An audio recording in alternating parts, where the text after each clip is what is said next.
You're tuned in to Ask the Master Auto Technician. Car questions? Get answers right now. Call 850-763-0555. James Auto Center, we fix it right, guaranteed. Beep, beep, beep, beep, yeah. All right, I hope you're ready. This is James Morris coming to you live high atop the studios of James Auto Center at 1301 East 11th Street. Been here since 1980. Been bringing you answers to questions since 1980. Been on the radio since 1998. We've been doing this, giving you information about how to fix your car, how ethanol affects your car, what they're doing in Tallahassee, how that affects your car. How it affects your wallet, how it affects everything. But we're going to be a little bit different. I know we talk a little bit about politics. We talk a lot about cars.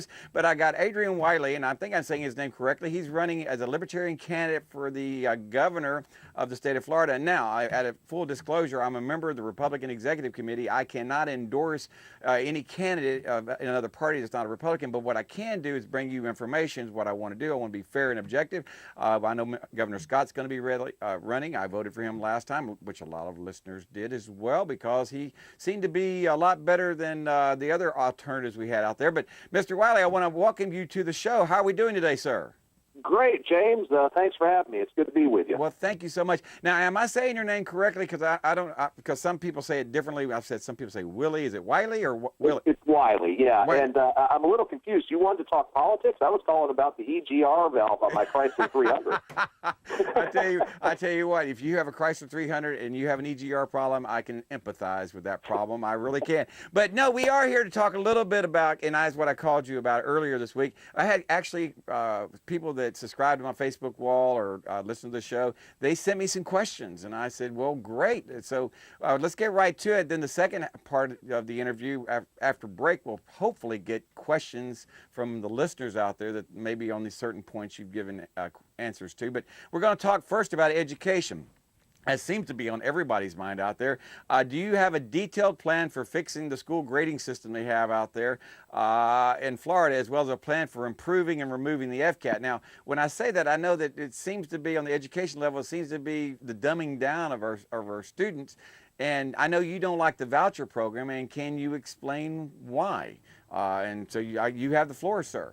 Well, first of all, I'd like to say that it's not necessarily a detailed plan for fixing the education system. It's a very, very simple plan.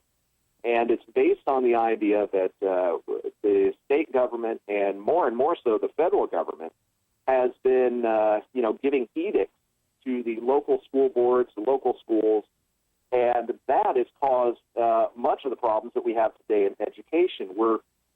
I'm not a proponent of the FCAT because, with two children in public schools, I see teachers teaching to a test. Correct. As opposed to teaching critical thinking and real-world skills. Mm-hmm. What I'd like to see is a reduction in the state's involvement and very much so a reduction in the federal government's involvement in our local education system. Let's return the school system back to the community, give the powers to the parents, the local school boards, the teachers, mm-hmm. and I think we'd be a lot better off with education. Right now, we're spending on average $12,000 per student per year in the state of Florida, and we're not getting a good return on our investment. So that's true. My goal as governor would be to find more ways to introduce more free market solutions into the school system and give parents and teachers more control over their children's education. It's not about the federal government and the state government giving mandates. Mm-hmm. It's about the local parents making the decisions. Now, as far as vouchers, right? I just think I like the overall concept of vouchers. I just think there's a better, more fiscally responsible way to do it. Perhaps that is, dealing with property tax breaks to people who pull their kids out of public schools. Mm-hmm. They're being less of a burden on the taxpayers. They deserve a tax break. Instead of taking their money initially and then giving it back to them in some other form, mm-hmm. let's just stop taking their money. That's pretty good. And that will create an environment where competition in private schools will thrive. Well, competition, that's the thing about the free market out there. Being of a libertarian slant that I may be out there, I think the way it's set up right now is we have crony capitalism taking place. The state gets to pick the winner and losers in the school system of the businesses they encourage or deal with. And that seems that's what's causing that excessive amount of burden of taxpayers' money paying for all of it, because the fair market's not allowed to do its job. I think that's exactly part of the problem right there. Now, that's a pretty good answer. I like that. Now, how about the state budget out there? What physical policies would you work towards fixing our state budget issues we have out there? I know we're doing better than we were a few years ago, but it's still not great. I think there's still a lot of waste out there, and I think maybe you do too. Oh, there's a ton of waste. There's a ton of inefficiency. Governor Scott just announced a $4 billion budget increase Yes. for the state. We're going to be spending $74 billion for government services coming up soon. Now, to put that in perspective, Russia, the nation with the largest nuclear arsenal on the planet, spends $70 billion per year on defense. Wow. Now, you mean to tell me we can't provide critical government services for less money than Russia spends on defense? Well, it's like I said, it seems like everybody got their hand out. I've never seen, we seem to be voting people in office that seem to be giving us jobs, and I think that's what that's just what I'm seeing. But I like your idea right there. We need to figure out how to cut this waste. There's got to be a lot of waste on there. Now, here's something that is in the news. 6 months ago, you'd be considered a wacko. We've been talking about drones flying in the air, but I want to know your thoughts about drones and DUI checkpoints, or the Viper checkpoints that we're seeing out there that are being done by the Department of Homeland Security. What do you think about it towards your view, sir? Well, my view is very simple. I stand on the United States Constitution. I view surveillance drones and random checkpoints as clear, unadulterated violations of the Fourth Amendment. Yes, sir. And as governor, not only will I not tolerate them, but if federal government agencies continue to violate the Fourth Amendment, and any amendment to the United States Constitution, they will be subject to arrest and charges under Florida law. Wow, I like that. It sounds like that sounds pretty tough talking there, but I'm just wondering, I remember Governor Scott talked tough about Obamacare, and we're seeing things changing out there. And I'm not trying to say anything negative or whatever, but I see that once you get into office, sometimes that changes. But I like your idea about the drones. I tell you what, I do not like the idea of random checkpoints and then wanting to see my papers and asking me where I'm going.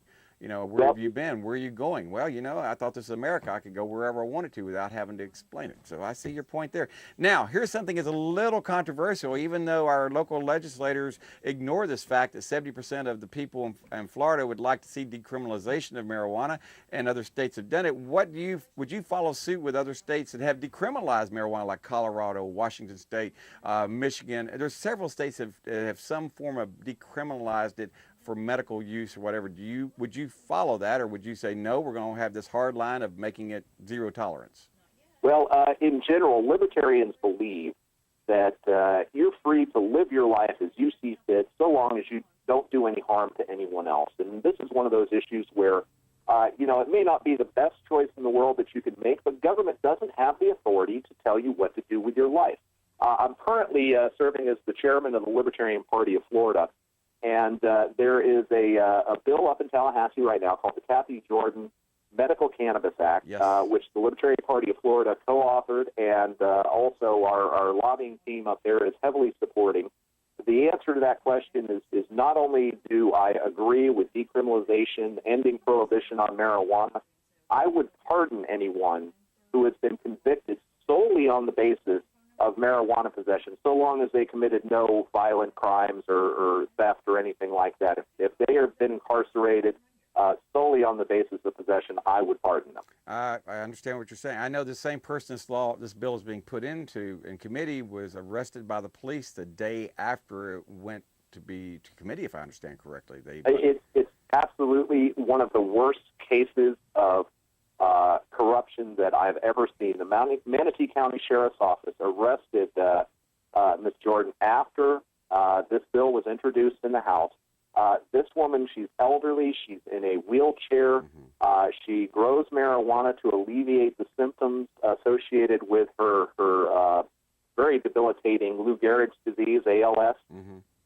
She doesn't distribute it. She uses it within her own home, and her doctors have said it's been very beneficial to her. Yeah. Yet, as soon as the bill with her name on it appeared in the state legislature, her house was raided by law enforcement wearing ski masks.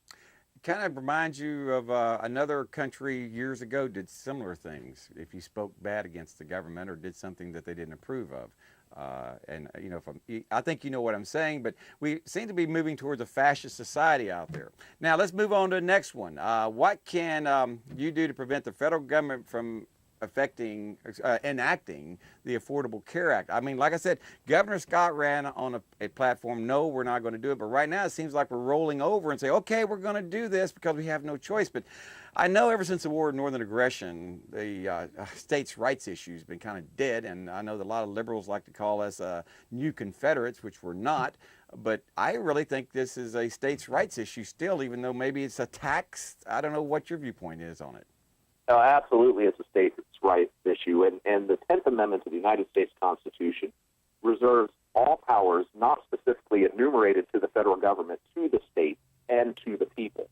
And that's very important to remember. And the way this the Patient Protection and Affordable Care Act is being implemented is via mandates to the states by the federal government. The solution, as is the solution to so many usurpations of power that we are now seeing by the federal government, is for the state to just stand up and say no. And, a lot of us thought that Governor Scott might be the guy to actually stand up and say no. I spoke to him on a couple of occasions during the campaign. He seemed like he might be the person to do that, but now he's completely rolled over. Yeah, say that we got about 20 seconds left. We're going to go to a break, and then we're going to keep you back on here. If you got any questions for gubernatorial candidate Adrian Willie, please give us a call at 763-0555 with your questions for him, and we'll answer them right on air. We'll be right back. James Auto Center, we fix it right, guarantee.